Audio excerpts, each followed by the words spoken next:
वैसुद्दीन ओवैसी के आने से समाजवादी में कोई फ़र्क पड़ने वाला नहीं है। इसलिए कि मुसलमान बहुत होशियार हो चुका है। आपको समाजवादी ही का सपोर्ट करना पड़ेगा और अगर नहीं किया तो मुसलमान ये जानता है, इतना होशियार हो चुका है कि ओवैसी साहब को वोट देना गोया बीजेपी ही को वोट देना है, वो बीजेपी ही को बढ़ावा देना है। लिहाजा ऐसी सूरत में मुसलमान ये गलती बिल्कुल इस 2022 में नहीं करने जा रहा है। उनके पास जो भीड़ जा रही है, अभी नासमझ नौजवान हमारे कुछ बच्चे हैं जो नारा लगाने के लिए जाते हैं, लेकिन उनसे बाहर निकल के पूछिए तो कहते हैं कि हम तो इनकी तकरीर सुनने के लिए आते हैं, वोट नहीं देंगे। वोट समाजवादी ही को देंगे, वो किसी कीमत पर वोट नहीं ओवैसी साहब को देने वाले। गोंडा मुनन खां चौराहे पर समाजवादी पार्टी के जिला सचिव व पूर्व सभासद हाजी मोहम्मद शोएबुद्दीन द्वारा पार्टी कैंप कार्यालय के उद्घाटन का आयोजन किया गया। इस मौके पर सपा के तमाम पदाधिकारी व कार्यकर्ता मौजूद रहे। कार्यालय के मुख्य अतिथि रहे समाजवादी पार्टी अल्पसंख्यक सभा के राष्ट्रीय अध्यक्ष मौलाना इकबाल कादरी और राष्ट्रीय महासचिव व पूर्व राज्य मंत्री मोहम्मद यामीन, जिनका स्वागत गोंडा अल्पसंख्यक सभा के जिला अध्यक्ष मोहम्मद अफजल खान के नेतृत्व में अल्पसंख्यक सभा की टीम द्वारा किया गया। मौलाना इकबाल कादरी ने मंच से जनता को संबोधित किया व कार्यालय का फीता काटकर उद्घाटन किया। इस मौके पर मौजूद गोंडा सदर प्रत्याशी सूरज सिंह, राजेश दीक्षित, डॉक्टर सैयद राशिद इकबाल, करीम खान सहित अन्य लोगों ने हाजी मोहम्मद शोएबुद्दीन को मुबारकबाद दी। वहीं राष्ट्रीय अध्यक्ष मौलाना इकबाल कादरी ने यूपी टाइम से खास बातचीत करते हुए असदुद्दीन ओवैसी को आड़े हाथ लिया और 2022 में समाजवादी पार्टी की सरकार बनने का दावा किया। वहीं सपा के जिला अध्यक्ष आनंद स्वरूप उर्फ पप्पू यादव व विधानसभा प्रत्याशी बब्बू सिंह बिसेन ने भी गोंडा के राजनीतिक माहौल पर अपने विचार को रखा। इस वक्त हमारे साथ मौजूद हैं समाजवादी पार्टी अल्पसंख्यक सभा के राष्ट्रीय अध्यक्ष मौलाना इकबाल कादरी जी। मौलाना साहब, बहुत बहुत स्वागत है आपका यूपी टाइम। शुक्रिया। जिस तरह से इस वक्त उत्तर प्रदेश का माहौल है, तमाम पार्टियां ने तैयारी शुरू कर दी है। समाजवादी पार्टी किस एजेंडे के साथ इस बार इलेक्शन में उतर रही है? समाजवादी हमारी पार्टी गरीबी, बेरोजगारी, किसानों के आय दुगना, नौजवान पढ़ा लिखा तबका जो बेकार हो रहा है, नौकरी नहीं मिल रही, उनको नौकरी दिलाना, गरीबों के आवास बनाना, इस तरीके से हम लोग जो है तो ये सारे मुद्दे लेकर हमारी पार्टी उतर रही है। एक बहुत जरूरी सवाल मैं आपसे जानना चाहूंगा कि जिस तरह से समाजवादी पार्टी का रुझान मुस्लिम वोट बैंक पे होता है, तो इस बार असदुद्दीन ओवैसी के एआईएम के आने से कितना फर्क पड़ने वाला है? वैसुद्दीन ओवैसी के आने से समाजवादी में कोई फर्क पड़ने वाला नहीं है। इसलिए कि मुसलमान बहुत होशियार हो चुका है और वो जानता है कि ओवैसी साहब हमारे आदमी हैं, अच्छे हैं, पढ़े लिखे हैं, सारी चीजें हैं, मगर उनको 100 सीटों पर ऐलान जो उन्होंने किया है, 100 सीटों पर सरकार नहीं बनाई जा सकती और उनका कहना है कि मैं 100 सीटों पर इलेक्शन लड़के यहाँ बीजेपी को हटाऊंगा। तो बीजेपी 100 सीटों में नहीं हट सकती। आपको समाजवादी ही का सपोर्ट करना पड़ेगा और अगर नहीं किया तो मुसलमान ये जानता है, इतना होशियार हो चुका है कि ओवैसी साहब को वोट देना गोया बीजेपी ही को वोट देना है, वो बीजेपी ही को बढ़ावा देना है। लिहाजा ऐसी सूरत में मुसलमान ये गलती बिल्कुल इस 2022 में नहीं करने जा रहा है, बल्कि दीवानगी के साथ पूरा प्रदेश, मुसलमान हो, हिंदू हो, कमजोर वर्ग का हो, छोटे धर्म का हो, बड़े धर्म का हो, अब इन सरकारों से बिल्कुल जो है तो तंग आ चुका है, परेशान हो चुका है महंगाई से। सब ने मन बना लिया है कि सरकार को बदला जाए और अखिलेश जी को दोबारा मुख्यमंत्री बनाया जाए, यही उत्तर प्रदेश का विकास सही कर सकते हैं। आपने कहा उन्हें समाजवादी पार्टी का ही सपोर्ट करना चाहिए, तो उनकी तरफ से, उनकी पार्टी की तरफ से हमेशा देखा गया कि वो अलायंस के लिए तैयार है, लेकिन वो अभी मौजूदा समय में अखिलेश यादव ने मना कर दिया कि हम एमआईएम के साथ अलायंस नहीं करेंगे। एक बात। दूसरी तरफ समाजवादी पार्टी के मुखिया अखिलेश यादव जिस तरह से उनकी रैलियां हो रही है, जन सैलाब उमड़ रहा है, उसको देखकर वो बता रहे हैं कि 2022 में आने वाली है। अगर देखा जाए उस तरह से एमआईएम पार्टी जहां भी जनसभाएं कर रही है यूपी में, अगर आप अपने बगल में ले लिए बहराइच हो या उदरौला हो, भीड़ वहां पर भी है, कितना फर्क पड़ेगा इससे? देखिए, उनके पास जो भीड़ जा रही है, अभी नासमझ नौजवान हमारे कुछ बच्चे हैं जो नारा लगाने के लिए जाते हैं, लेकिन उनसे बाहर निकल के पूछिए तो कहते हैं कि हम तो इनकी तकरीर सुनने के लिए आते हैं, वोट नहीं देंगे। वोट समाजवादी ही को देंगे, वो किसी कीमत पर वोट नहीं ओवैसी साहब को देने वाले हैं। ये तो वही हो गया कि इस तरह का जनसैलाब 2017 में भी था अखिलेश जी के साथ, लेकिन उसके बाद उनको हार का सामना करना पड़ा। तो ये कितना लग रहा है कि 2022 में जो अभी भीड़ उमड़ रही है वो कितना वोट बैंक में तब्दील हो सकेगी सपा के लिए? देखिए 2017 की लहर दूसरी थी। लोगों को ये यकीन था कि ये सरकार जो आएगी तो कुछ करेगी, मगर उसने कुछ नहीं किया।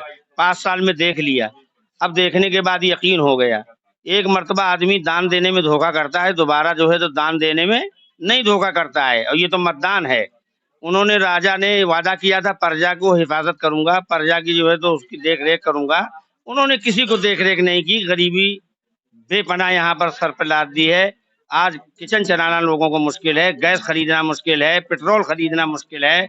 ऐसी सूरत में इस वक्त जो अखिलेश जी के साथ अब की दफा जो भीड़ जुट रही है, आपने देखा पूरी रात पूर्वांचल में उनके साथ भीड़ 6 बजे घर पहुंचे। तो ये दीवानगी की है। तो दीवाना बन के जब आदमी निकल पड़े तो समझ लेना कि फिर हालात बदल ही के रहेंगे। तो अब सरकार बदल ही के रहेगी और समाजवादी सरकार बनने जा रही है। आप अल्पसंख्यक सभा के राष्ट्रीय अध्यक्ष हैं। मैं एक सवाल अल्पसंख्यक सभा को अल्पसंख्यक को लेकर करना चाहूंगा कि 2012 में जब समाजवादी पार्टी की सरकार थी तो उन्होंने मुसलमानों को 12% आरक्षण देने की बात कही थी। उसके बाद वो सरकार का दौर खत्म हो गया।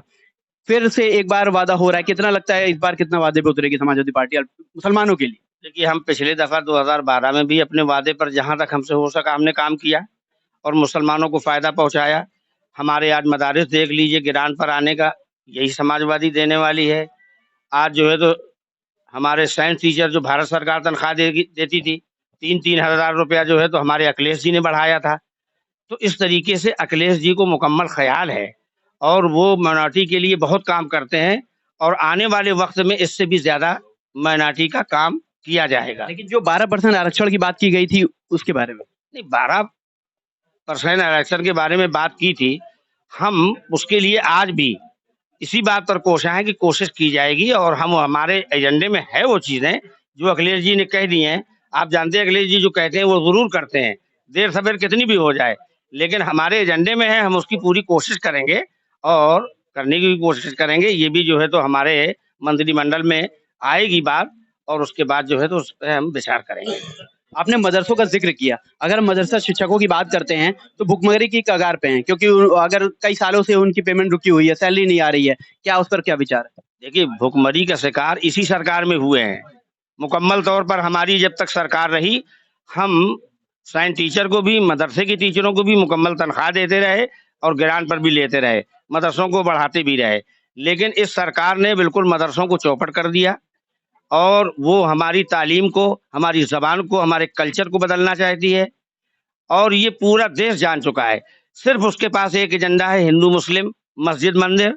अब ये पूरे देश ने समझ लिया है कि ये एजेंडा अब चलने वाला नहीं है। अब एजेंडा जो चलेगा वो विकास का चलेगा, गरीबी और बेरोजगारी का चलेगा। मुल्क जो अब चाहता है, प्रदेश चाहता है कि हमारे इस मुल्क से गरीबी दूर हो, पढ़ा लिखा तबके को नौकरी मिल जाए, किसानों को आय दुगनी हो जाए। अब जो है तो उसी पर जो है तो पूरा प्रदेश आ चुका है। मौलाना साहब बहुत बहुत धन्यवाद। तो मौजूद है समाजवादी पार्टी गोंडा के जिला अध्यक्ष आनंद स्वरूप। बहुत बहुत स्वागत है आपका। अभी तो हमने प्रदेश की बात की, लेकिन अगर आप अभी गोंडा की बात करते हैं, क्या तैयारियां कर रहे हैं? समाजवादी पार्टी, सबसे पहले आप लोगों को नए साल की शुभकामना। समाजवादी पार्टी पूरी तरह तैयार है और अपने नेता अखिलेश यादव जी के 2012 से 2017 तक किए गए कार्यों के बल पर जनता पूरी तरह मुस्तैद है। चुनाव जिस दिन घोषित हो जाए, जनता उस दिन खुश होगी कि हम आ गए और पूरी तरह जो है समाजवादी पार्टी। और ये मंत्री की बात नहीं है, ऐसा चुनाव पहली बार हो रहा है, कितना फर्क पड़ने वाला है? कि उतना कोरोना काल में उनकी मृत्यु हो गई, हम लोगों को दुख है उस बात का, लेकिन ये दुनिया है, इसलिए और एक नियम है, दस्तूर है कि लोग आते हैं जाते हैं। थोड़ा तकलीफ जरूर होता है, लेकिन जो कार्य होता है वो अपने रफ्तार में चलता है। तो हम लोग आगे चलाएंगे, उनकी जो है भावनाओं को आगे ले जाएंगे और यहाँ से भी गोंडा जनपद से सांपों सीखते हैं। ऊपर वाले की तरफ से कामयाब होंगे जनता की बदौलत। जनता आइटम कौन बना रही है कि समाजवादी बहुत बहुत धन्यवाद।